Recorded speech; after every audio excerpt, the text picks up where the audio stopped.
एक नगर में एक ब्राह्मण रहता था। उसकी एक पत्नी थी। कुछ दिनों बाद उनके घर में एक बेटी का जन्म हुआ। वे बहुत प्रसन्न हुए और गरीब होने पर भी बड़े प्यार से उसका लालन पालन करने लगे। दोनों उसका बड़ा ख्याल रखते थे, कभी उसे अकेला नहीं छोड़ते थे। एक दिन उसकी माँ नदी पर नहाने के लिए गई।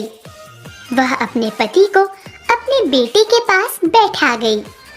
अचानक उस नगर के राजा की दासी वहां आई और बोली, महाराज, आपको अभी राजमहल चलना होगा, आपको पूजा करवानी है। ब्राह्मण सोच में पड़ गया। अगर वह जाता है तो बेटा अकेला रह जाएगा, नहीं जाता तो उसे दक्षिणा नहीं मिलेगी। वह करे तो क्या करे? बहुत सोचने पर उसे एक उपाय सूझा। उसके पास एक पालतू नेवला था। उसे वह अपने बेटे की रक्षा के लिए उसके पास छोड़ गया और स्वयं दासी के साथ चला गया। उसके जाने के कुछ देर बाद एक सांप वहां आया और वह बालक की ओर चला। नेवले ने सांप को देखा, फिर बच्चे को देखा। वह बड़ा स्वामी भक्त था।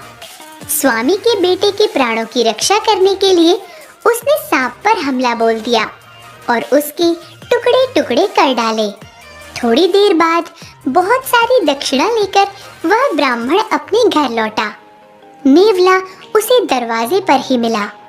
नेवले के मुंह पर खून लगा हुआ था।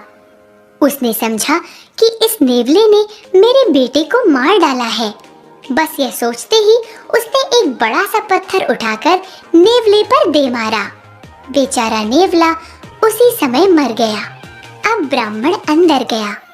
वहां उसका पुत्र बड़े आराम से लेटा हुआ था और उसकी चारपाई के पास एक सांप मरा हुआ पड़ा था। यह देखते ही वह सब कुछ समझ गया। उसे बहुत दुख हुआ, लेकिन अब पछताए होत क्या, जब चिड़िया चुग गई खेत।